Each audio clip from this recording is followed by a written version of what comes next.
qué es el Evangelio, aprender más del Evangelio. Recuerde, acompáñenos y por favor no me descuide la lectura bíblica, no me descuide la congregación, no me descuide su tiempo de oración y de adoración personal con el Señor. Le digo porque justamente de eso vamos a hablar el día de ahora, acerca de ese frustramiento que hay en muchos de nosotros por causa de que el estándar del Evangelio, mientras más lo conocemos, más bajos nos sentimos que estamos. Más imperfectos nos sentimos, más imperfectos nos vemos, y es normal que nos sintamos que fallamos a cada momento, pero el detalle está: ¿qué hacer? ¿Qué hacer? El Señor no vino solo a ponernos un montón de reglas que no podíamos cumplir, sino que nos da una salida, nos da un camino, nos marca el camino, y el camino es Cristo. El camino es dado por el Evangelio, y la forma de cómo ser renovados o cambiados nos la da Él, y no es humanamente, no es humanamente. Así que por favor le voy a pedir que se ponga en pie y busque conmigo en Efesios capítulo 2 versículo 8. Efesios 2:8.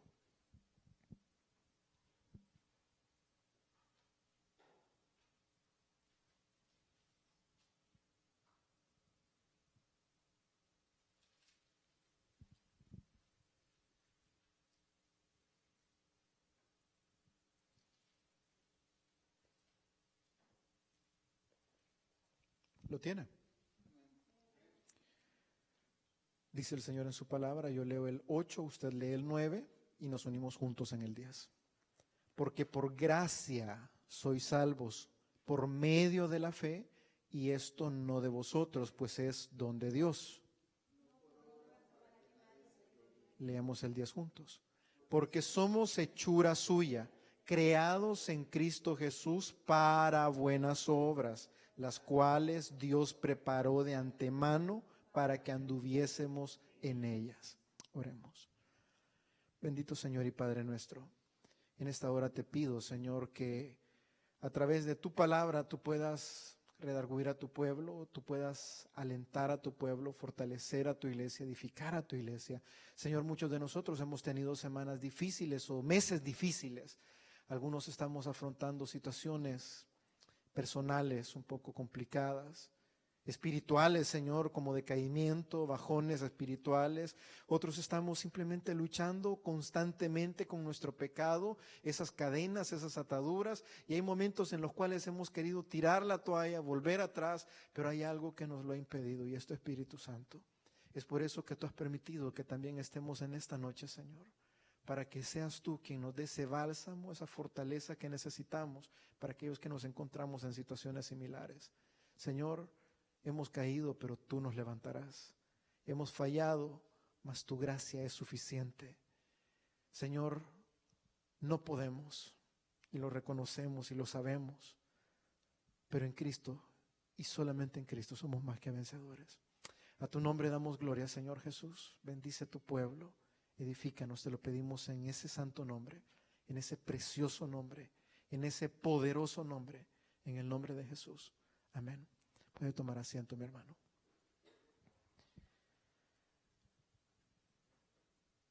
El cristiano constantemente se encuentra en una lucha.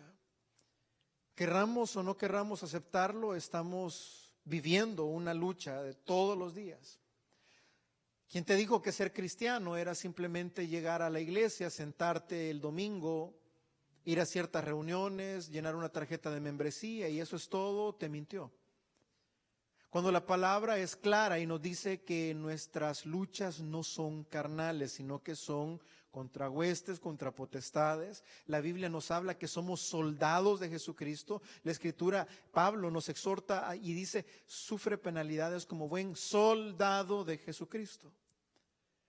Cuando la Escritura nos habla de luchas espirituales, te quiero decir que no es como muchos denominaciones o como muchos le hemos tomado, de andar reprendiendo el diablo, de andar sacando demonios por todos lados. Fíjate que nosotros tenemos esa lucha, pero nuestra lucha es contra el pecado. Un buen cristiano, y entiéndeme bien la palabra buen cristiano, un buen cristiano no es aquel que le pasa machacando la cabeza al diablo. Buen cristiano es el que pasa tratando de machacar su pecado y someterlo someter la carne, sus placeres, sus deseos, a eso le está machacando. El buen cristiano no es aquel que pasa todo el día cumpliendo con un requisito de vida externo. Buen cristiano no es el que pasa oyendo coritos todo el día en su trabajo porque la gente en el trabajo sabe que es hermano. Y si llega a poner otra música, se lo acaban al hermanito. Buen cristiano es aquel que constantemente está librando la buena batalla. Te voy a decir algo y no crea que los pastores somos la excepción. Los pastores somos cristianos. Comencemos por ahí. Somos pecadores igual que usted. Somos cristianos tentados igual que usted. Imagínate si Satanás es tan atrevido de haber pedido a Pedro para zarandearlo, ¿qué no va a hacer para pedirlo para nosotros? Para pedirlo a usted. Si Satanás fue con el atrevimiento de presentarse delante del trono del Señor, delante de la presencia del Rey, y pide autorización para tocar a Job donde más le dolía. Y el Señor le pone las limitantes, le dice, no le vas a tocar su salud.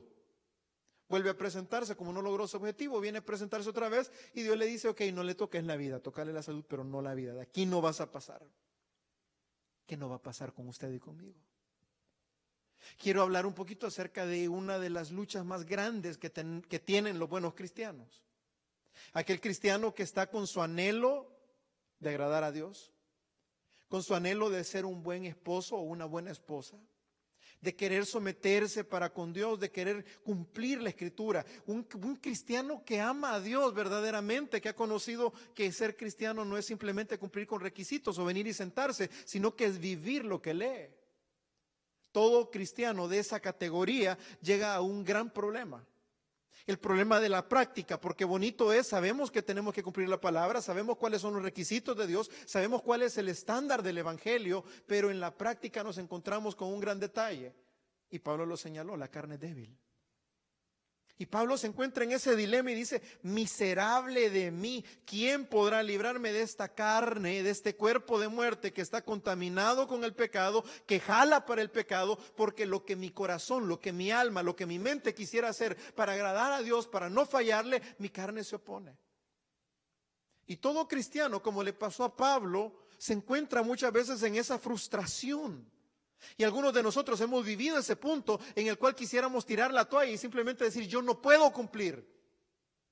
Yo tantas veces he luchado con lo mismo, he luchado con la botella, he luchado con el cigarro, he luchado con la droga, he luchado con la pornografía, he luchado con mi carácter, he luchado con mi soberbia, he luchado con una cantidad de pecados, he luchado contra mi carne y no puedo. ¿Cuántas veces nosotros mismos le hemos hecho promesas al Señor diciéndole, te juro que hoy es la última vez que lo hago? Te prometo que si me ayudas con esta vez, si me perdonas, si me sacas, si me perdonas esta, te prometo que no vuelvo a hacer esto. Y nos levantamos por una semana, por 2 semanas, por un mes, 2 meses, 3 meses, pero nos encontramos con el conflicto. La carne me llama. Mi concupiscencia, lo que está en mi mente, en mi disco duro, lo que he hecho por tantos años, viene cada vez más y más a mi mente y está la tentación constante. Y caigo. Y una vez que estoy en el suelo, una vez que me he deslizado, una vez que la ovejita cayó otra vez en el fango y se enlodó, la ovejita dice, ¿y para qué me levanto en este momento si al final siempre vuelvo al mismo lugar? Algunos de nosotros hemos llegado a través de esos puntos a considerar si verdaderamente somos ovejas que caemos en el lodo o somos cerdos que de vez en cuando nos limpiamos, pero que nuestra misma naturaleza nos llama lodo. ¿Sabes que el problema o la diferencia entre una oveja y un cerdo? El problema está en la esencia de cuál es el deseo de los dos animalitos. El deseo de una oveja es estar limpia. El deseo de una oveja es estar en lugares de delicados pastos. El deseo de una oveja es estar lavadita. El deseo de un cerdo es estar siempre en el fango. Si tú eres una persona que puede estar en este preciso momento, en el lodo cenagoso, en el pozo de la desesperación, agarrado con tu pecado, es mordido sometido por la carne, te lo voy a poner así, sometido por tu carne, Pero tu deseo está poder ser libre, tu deseo está en Señor, te he fallado, tu deseo está Señor, dame una salida. En deseos cambiados podemos encontrar cuál es la naturaleza genuina del ser que está en el lodo. Una oveja, te vuelvo y te repito, puede caer, puede ensuciarse, puede deslizarse, puede cometer errores. Un cristiano puede fallar. Cuando vamos a ver ahorita en los domingos acerca de Cristo en el Antiguo Testamento, vamos a ver que no hubo un solo personaje que fuera perfecto. Adán, que fue hecho a imagen y semejanza de Dios, falló. El rey David, conforme al corazón de Dios, amigo de Dios, falló. Pero vean cuáles son sus deseos. Encontramos a un Abraham que también miente, un Abraham que falla en la fe a pesar de ser el padre de la fe. Pero ¿cuáles eran sus deseos? Sus deseos eran agradar a Dios. Encontramos que Dios no busca personas perfectas y fíjate cómo son las cosas. Hoy en día las iglesias tenemos estándares más altos que los que Dios tiene. Porque Dios busca a hombres y mujeres imperfectos y pecadores para redimirlos, para perdonarlos, para que conozcan su gracia y para irlos transformando. Pero las iglesias ahora buscamos personas perfectas. Dios busca imperfectos, pecadores, pero las iglesias buscamos perfectos. Los pastores ponemos estándares de perfección que ni nosotros podemos cumplir. Vuelvo al punto. El punto es de que muchos de nosotros llegamos a ese punto de inflexión en el cual quisiéramos agradar a Dios, vivir una vida limpia, una vida ordenada, quisiéramos tener una vida recta, pero tenemos tres enemigos y a veces eso se enseña en los seminarios, se enseña en doctrina bíblica, los tres enemigos del cristiano, que es el mundo, la cultura en la que vivimos, la forma en la que nos desenvolvemos, un mundo contaminado, constantemente la publicidad, las cosas alrededor nuestro, todo nos llama pecado, el diablo, que es el tentador por excelencia, el mentiroso, el que vino a matar, a destruir, a robar, y nosotros mismos. Uno de los consejos que Pablo le da al joven pastor Timoteo es: Timoteo, te voy a dar un consejo pastoral, cuídate de ti mismo. Nuestra carne es uno de los peores enemigos que tenemos. Ok, cuando nosotros tenemos ese deseo, deseando a Dios, deseando, como Pablo dijo, Señor, lo que mi corazón, lo que mi alma, lo que yo quiero hacer, lo que mi espíritu quiere hacer, la carne no lo desea.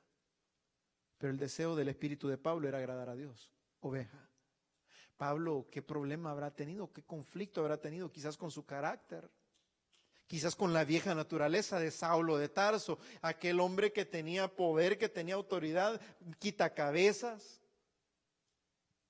¿Será que el problema de Pablo habrá sido quizás con su carácter? No sabemos, pero Pablo llega a ese punto de inflexión de: miserable de mí, ¿quién podrá ayudarme para este cuerpo que no me permite hacer lo que mi corazón, lo que mi espíritu quiere hacer? Muchos de nosotros, te vuelvo y repito, y el punto esencial del mensaje de ahora es cómo muchos cristianos llegan a frustrarse, llegan en algún momento a decir ya no. ¿Por qué? Porque han caído. Quiero que entiendas algo y por eso busqué Efesios capítulo 2, versículo 8. Porque Pablo dice algo: porque por gracia sois salvos por medio de la fe, y esto no es de ti, pues es un regalo de Dios. ¿Puedes ver cómo no depende? Tu salvación no depende del hecho que no te caigas.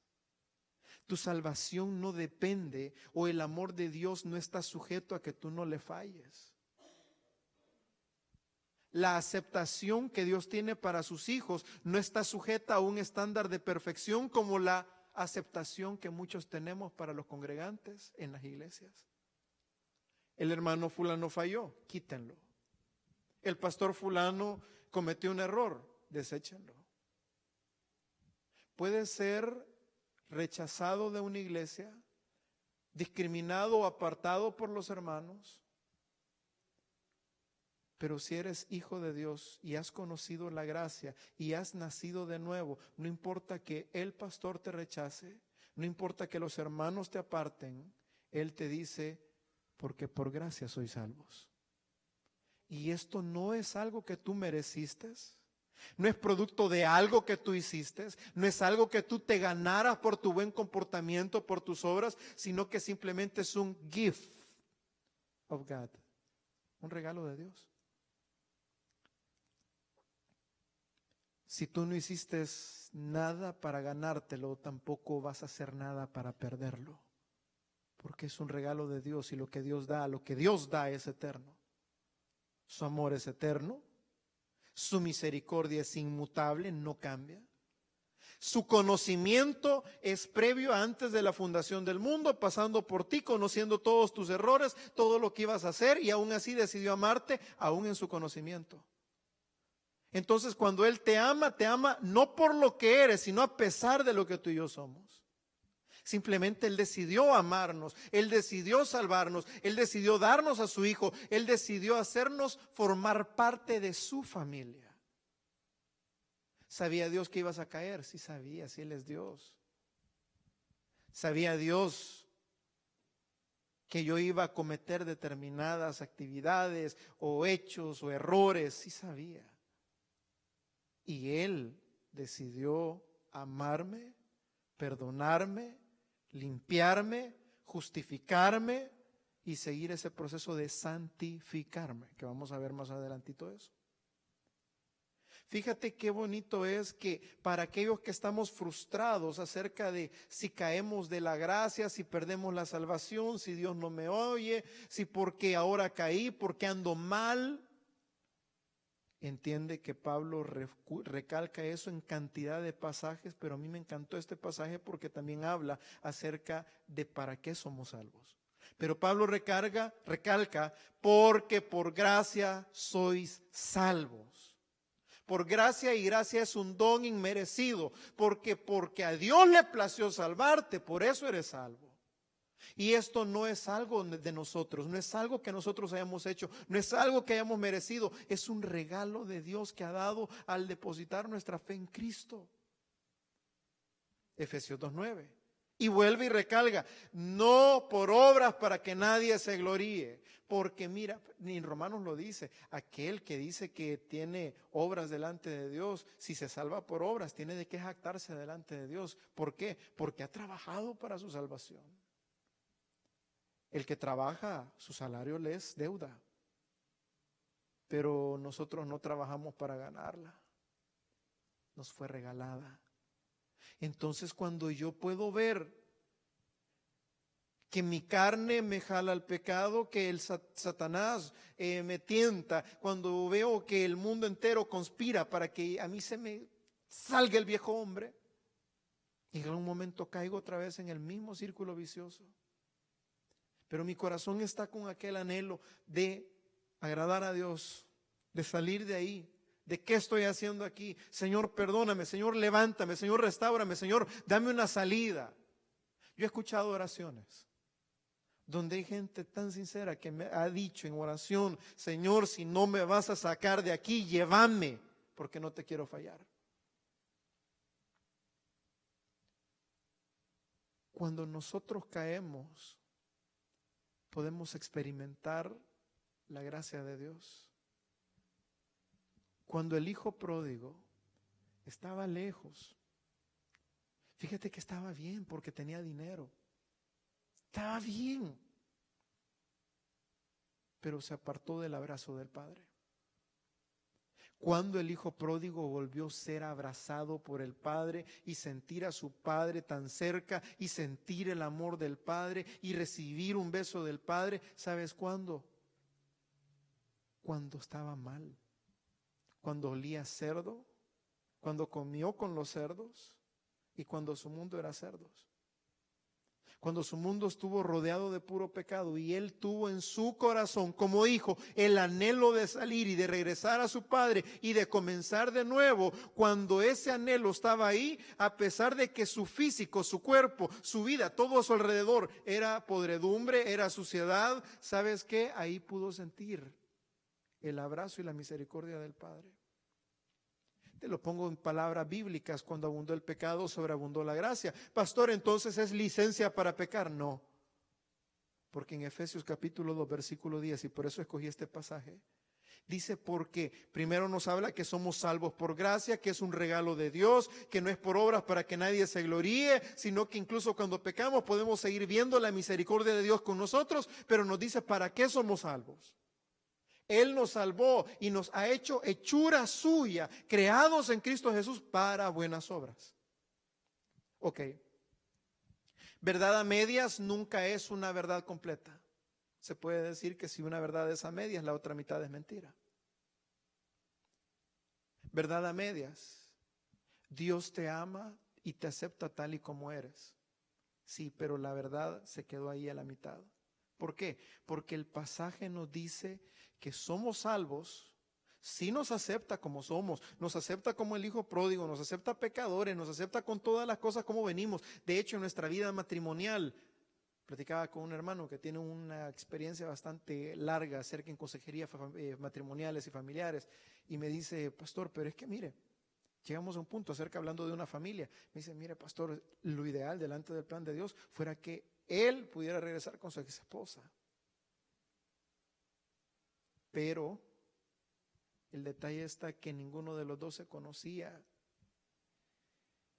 Y la Biblia dice, así como los encontró el Señor, así quédense.